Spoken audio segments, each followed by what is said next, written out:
Have you ever attended the funeral of a loved one? If yes, you would have noticed something. Nothing changed. The clothes of the deceased were still the same. The house was still the same.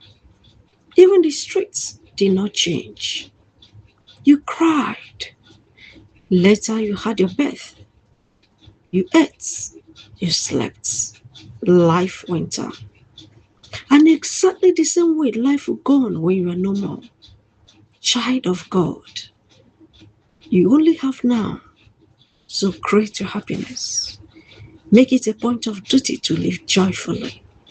Pursue that goal. Show true love today. Render that helps. Give yourself a smile. Visit places. By all means, at all costs. Live now. Tomorrow is not yours.